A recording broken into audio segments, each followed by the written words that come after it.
It's Monday, February 5. In the headlines, Labour Ministry to overhaul PATH program. In business news, National Commercial Bank Financial Group making moves in the Cayman Islands. Regionally, Delta Airlines to return to Barbados. And in sports, Windies lost their second ODI to Australia. This is the news on PBC Jamaica. I'm Timon Absalom Gale.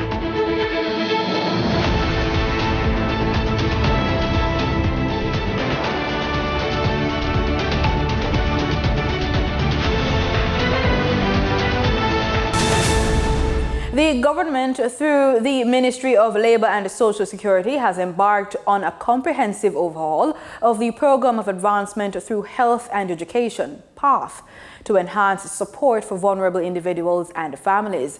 We hear the details from Danita Rodney. Minister of Labour and Social Security, Colonel Charles Jr., provided details of the plan at the first in a series of public PATH town hall meetings last week. Minister Charles highlighted the government's commitment to ensuring the program remains responsive, effective, and progressive in addressing the evolving needs of the vulnerable population in Jamaica. We need to see whether or not the program is not only helping, but is it truly achieving the goals that we seek? And so we have adopted a transformational approach which reinforces our commitment to ensuring that PATH remains and also improves in being responsive, effective, and progressive in addressing the most current needs that we have for the vulnerable in our country. The Labour Minister says the overhauling of the initiative will be conducted in 3 phases. Overhaul of PATH will be conducted in 3 phases. Firstly, we're going to do what we're doing now. A series of key stakeholder engagements will be conducted. Town hall, smaller meetings, question and answer on social media, all different methods will be utilized. And we're going to have, after that, the formulation of 2 technical working groups. He explained how each phase will work. The first group is going to deal with the issues in terms of the selection criteria and the benefit levels. The second group is going to look on and scrutinize and provide strategic guidance on the reassessment of the rules of the program, including the conditionalities. The final phase of the revamping will be conducted through the formation of a steering committee to serve as an advisory committee and then to help to make strategic decisions on the reform process. This committee will be informed by the work of those 2 technical working groups that I spoke about. For the news on PBCJ, I'm Danita Rodney. Government Senator Abka Fitz-Henley says the government is working to bring relief to employees by resolving concerns about the abuse of fixed-term contracts in the public sector. He's also challenging workers in the private and public sectors to be more productive in 2024. Senator Fitz-Henley discussed the matters while delivering the closing of the State of the Nation debate in the Upper House of Parliament on Friday. Government Senator Abka Fitz-Henley says the issue of abuse of fixed-term contracts in the public sector has been a sore point in Jamaica for decades. He was responding to opposition senators who demanded a resolution to the issue during their contributions to the debate the week before. Meanwhile, on the matter of increased productivity, Senator Fitz-Henley is calling for personal accountability in assessing productivity levels. I wish to issue a challenge to every Jamaican, including those in the private and the public sector. The challenge is ask yourself, what can I do to be more productive this year and onwards? To turn out better outcomes in a shorter space of time. I call for the creation of plans and strategies towards achieving this and acting on it. Ask yourself, how can my rate of output be increased and maximized? How can I be more efficient? He notes that this matter should be addressed at the managerial level as well. I urge them to put in place measures to incentivize and motivate workers to be more efficient in their use of time and to increase their output. The senator notes that the government is also playing its part in the productivity push via reformation of the public sector.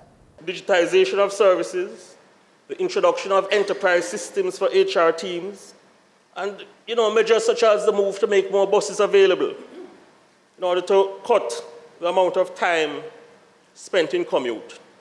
Commissioner of the Jamaica Fire Brigade, Stuart Beckford, says his team inspected 9,222 buildings across the island last year. He made the disclosure while speaking at a JIS think tank session recently. The JFB head says the number of buildings inspected represented 1,427, or 18.3% more than in 2022. In relation to our fire prevention activities, we would have inspected a total of 9,222 specified buildings, representing a 1,427, or 18.3% increase. 1,866 buildings were certified last year, which is 155 less than in 2022. The commissioner notes various factors that contribute to a building not gaining certification. In most instances, some of the factors that we would have noted having done an inspection on a building may be absence of basic fire safety equipment. So we talk about extinguishers, smoke alarms, sprinkler system, and pull stations, and these things. While we know, for example, a sprinkler system may be very expensive, even an alarm system can be very expensive. We believe that the cost outlay, will over time pay for itself in turn. He's urging Jamaicans to contact the JFB for guidance to ensure that all the requirements are in place to have their buildings certified. What we want to do is encourage members of the public to reach out to the fire brigade. We will provide guidance in relation to what are some of the things that you need to make sure that are in your building that will allow us to come in and inspect and to give you a clean bill of health, so to speak, to say, you have met all the requirements, and so your building can be certified. February 4 to 9 marks National Career Awareness Week 2024. The annual event is a collaboration between Heart NSTA Trust, Junior Achievement Jamaica, and Choices. The week kicked off with Education Minister Favour Williams giving an address at the opening church service held at the Emmanuel Apostolic Church in Kingston on Sunday, February 4. Danita Rodney has the details. Is aimed at empowering Jamaicans of all ages and to provide information on the wide range of career choices, pathways, and training programs available to enable our youth in particular to make informed and wise career decisions. That was Minister of Education Favour Williams addressing members of the Emmanuel Apostolic Church during the opening service of the annual National Career Awareness Week. In giving her statement, Mr. Williams spoke of the ministry's goals for this year's staging. This year, under the theme, Expanding Our Horizon, Respecting the Journey Through Career Development, we aim to broaden perspectives and equip our citizens with the tools needed to navigate the dynamic landscape of education, of business, and careers in our ever-evolving world. She says the ministry wants to stir an interest in digital technology and stress the importance of digital literacy. We want to stir more interest in digital technology. In today's digital age, the importance of digital literacy cannot be overstated. The job market demands individuals who are not only well-versed in traditional subjects, but also proficient in the digital realm. Digital literacy has emerged as a key factor in career success, influencing job opportunities, salaries, and overall workplace productivity. And I know in addition to learning digital literacy, the Education Minister listed other activities that would be happening throughout the week. The National Career Awareness Week activities will not only focus on digital literacy, but also on promoting awareness of diverse careers and the latest development in global business and trade. Our schools, from primary to secondary level, will showcase creative exhibits highlighting careers in science, technology, engineering, arts, and mathematics. Through these exhibits, students and the teachers will engage parents, communities, and stakeholders in the exploration of various career paths. Reporting for the news on PBCJ, I'm Danita Rodney. Time now for the business report with Denise Williams.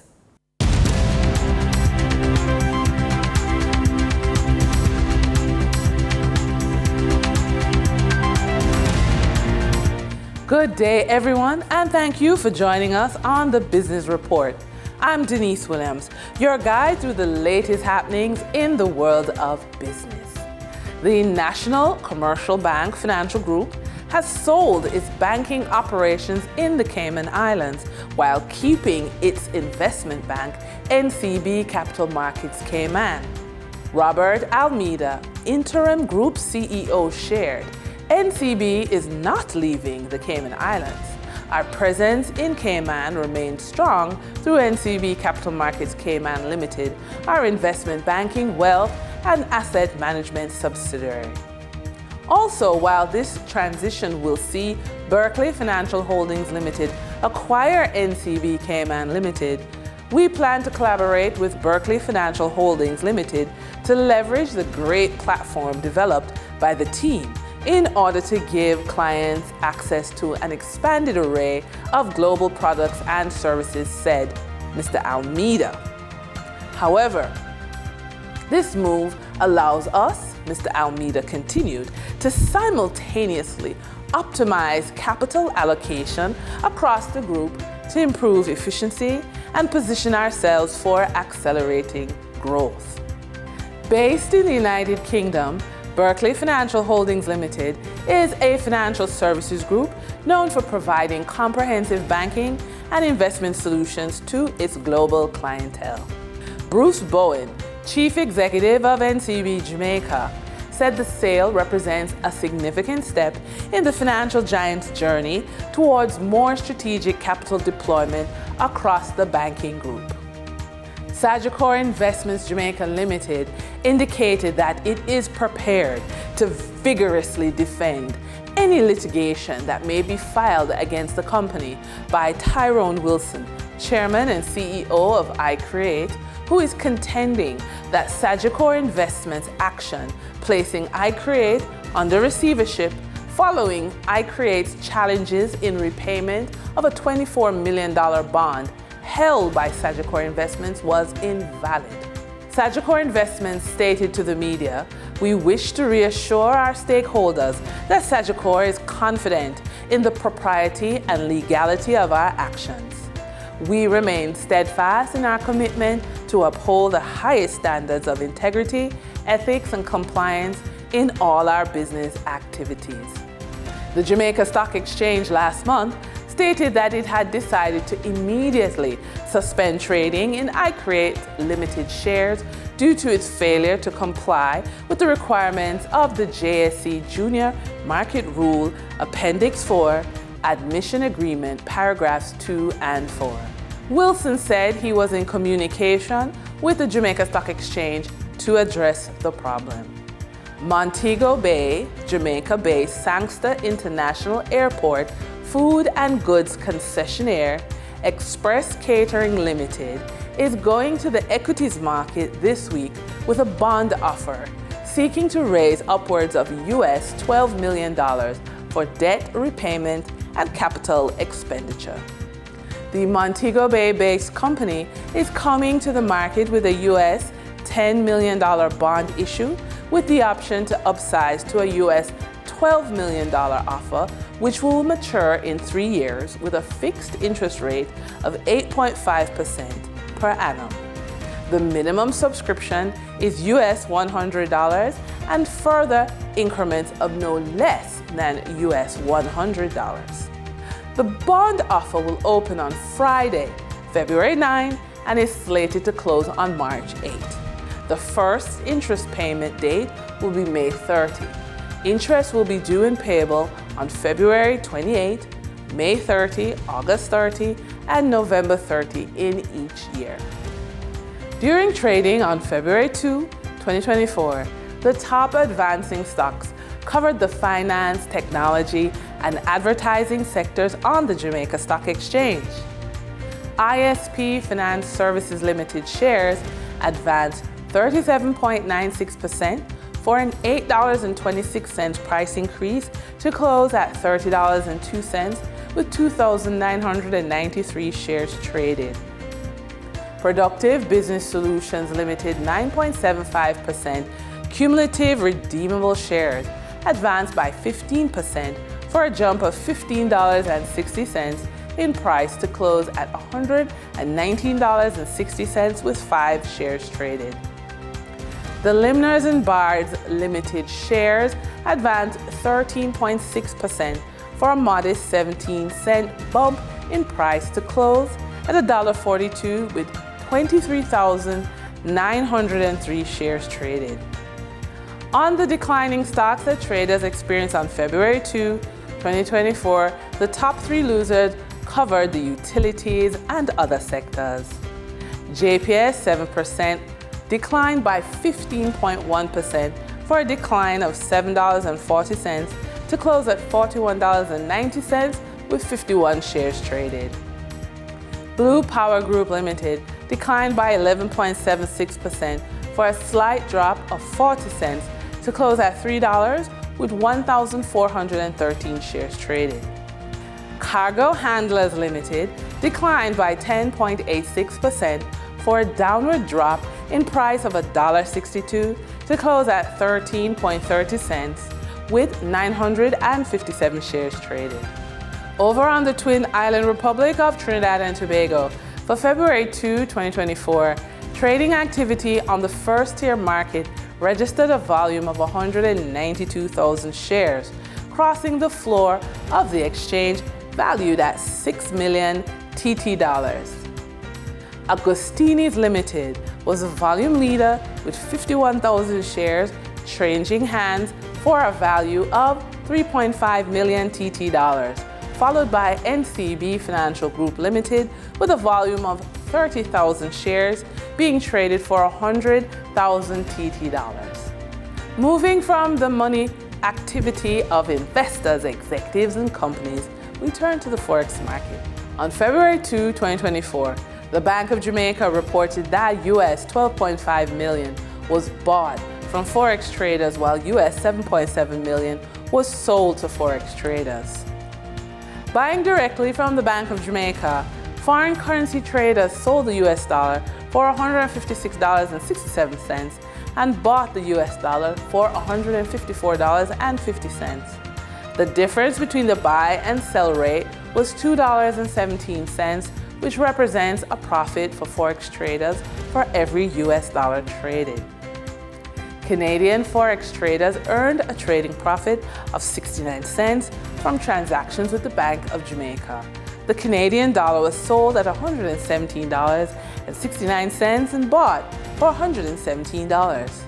For traders looking at the British pound, they pocketed a profit of $8.75, selling it for $201.30 and buying it for $192.55. For our credit report tip of the day, in the pursuit of personal goals, whether it's launching a business, pursuing further education, or buying a dream home, having a robust credit report can be your secret weapon for unlocking higher levels of funding. Here's how.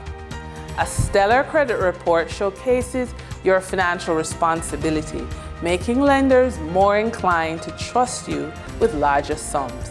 It's like a glowing endorsement that speaks volumes about your ability to manage credit wisely. And with that, we wrap up today's business report. I'm Denise Williams. Appreciate your company. Stay well informed, stay ahead of the curve. Until our next update, take care. In regional news, Delta Airlines is returning to the shores of Barbados. The announcement was made over the weekend at the Barbados Tourism Marketing Inc. offices. The first flight will touch down November 21 this year. Akeem Klinkett has more details. The airline last operated in Barbados in 2018. It will now resume flights in November this year. Minister Gooding Edgell says this is the fourth one to offer scheduled services from the United States of America. Starting November 21st, Delta will provide a 7-day-a-week service from Atlanta, Georgia, and provide once-weekly services, that is Saturdays only, from New York commencing December 23rd of this year, thereby improving flying opportunities to Barbados.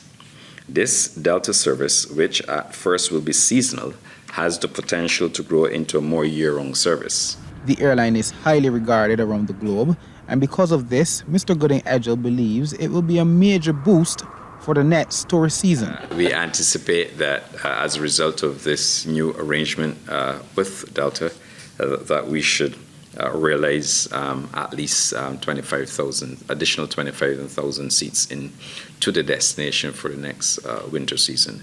Obviously, that is a significant lift in terms of seats into Barbados, the seat capacity, and we are confident that we will continue to work with our airline partners to ensure that we can maintain the service. The contract is set to end in April 2025, but the tourism minister believes the groundwork can lead to it being a permanent fixture at the Grantley Adams International Airport. Of course, you would recognize that airlines like to build their business incrementally, and as a result, that is why the airlines would have negotiated to go through to April. But we are confident that we will do what we can do from our source markets to maintain the service. And once the business is built incrementally, we're confident that we will move in the appropriate direction. The airline is expected to operate for 7 days a week with Sunday to Friday flights out of Atlanta, while there will be one flight to and from the John F. Kennedy Airport in New York on Saturdays. Akeem Klinkett, CBC News. The FBI and the CIA in the United States will be assisting with Trinidad and Tobago's internal problems. This, according to Prime Minister Dr. Keith Rowley, who met with the agencies during his recent visit to the U.S. More from TTT Live. We are an open country in international trade, international contact, and even outside of our official entry points, what we have been discovering is that certain criminals are liking us, and these are not small timers. I say no more on that. So what promises is the CIA or the FBI giving you? I would go into no more details at this time. These are matters of national security which ought to better be kept where they are for the moment. He said he's been given the assurance that the resources of both agencies will be available to TNT if and when required. We do have some problems in Trinidad and Tobago here, which I will not burden you with today, but we do have some internal problems. And given the nature of our relationship with the United States, the resources of the FBI and the CIA are made available to us to deal with our own internal problems. We met with officials of the Department of Homeland Security who gave us a listening ear with respect to what we might need to assist in certain matters. In sports, West Indies lost their second one-day international game to Australia on Sunday evening. Sean Abbott blasted a half-century, claimed 3 wickets and held on to 2 matches to help Australia defeat the West Indies by 83 runs, the nation's 11th consecutive victory in men's ODIs. The batters failed to show up for the West Indies in the second one-day international versus Australia, with the end result giving Australia the series with a game to spare. Shea Hope and his men were in a must-win situation after losing the first game of the 3-match series when the teams met in Sydney. The West Indies won the toss and elected to bowl first and made good progress with the home team losing 3 wickets by the 8th over for just 50 runs. Australia managed to put up a challenging total despite the wobbles as they got to 258 for 9 in their 50 overs, as Sean Abbott top scored with a blistering 69 in 63 balls. Cameron Green contributed 33. Gurukesh Moti was the best bowler for the Windies, taking 3 wickets at a cost of 28 runs in his 10 overs. Alzari Joseph and Romario Shepherd took 2 wickets each. The regional team was never in the chase and were bundled out 175 in 43.3 overs, with 40 from Casey Carty being the high score. Abbott and Josh Hazelwood took 3 wickets apiece in Australia's defence of the total as they secured the 83-run win to capture the series. Game 3 bowls off on Monday night, Eastern Caribbean time, in Canberra. Trinidad and Tobago's under-20 men's national football team went down 3-1 to their Jamaica counterparts at the Larry Gomes Stadium in Malabar on the weekend. Kent Fuentes has the details. It was a new venue for the two teams in the second of 2 friendly internationals as they prepare for the CONCACAF Under-20 Championships qualifiers later this month. The Jamaicans on the attack had missed several opportunities to score on this occasion.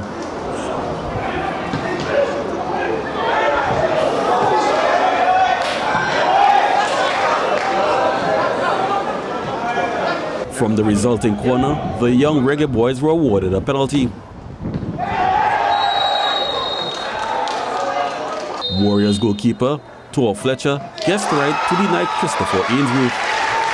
Applying the pressure, the Jamaicans found the opener in the 8th minute. Denzel McKenzie with a spectacular opener.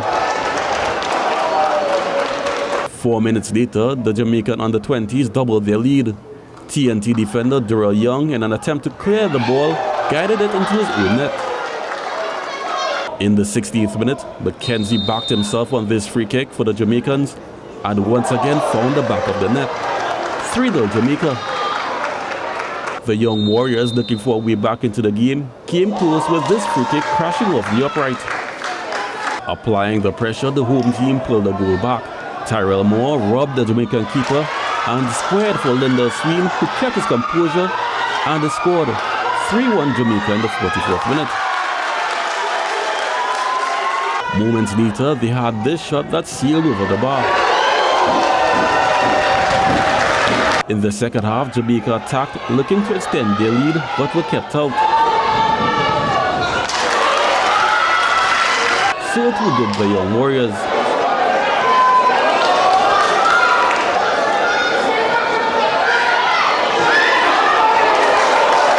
In the end, it was a 3-1 victory for the Jamaicans over their Trinidad and Tobago counterparts.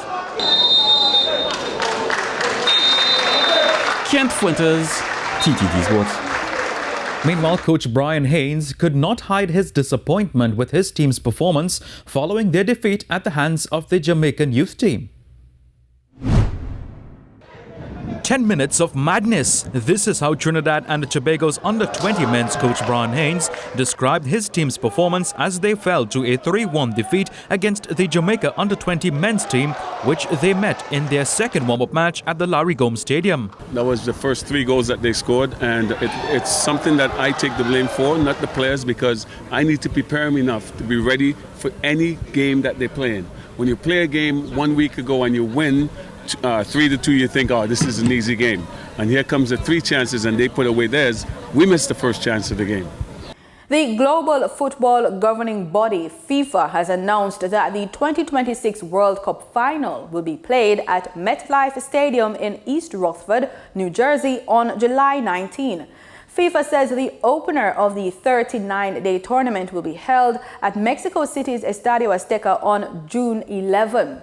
Quarterfinals will be at Gillette Stadium in Foxborough, Massachusetts on July 9, in Inglewood, California the following day, and at Arrowhead Stadium in Kansas City, Missouri, and Hard Rock Stadium in Miami Gardens, Florida on July 11. The third place game will be at Hard Rock on July 18. In total, 78 of 104 matches of the first World Cup spread over 3 nations will be played in the United States.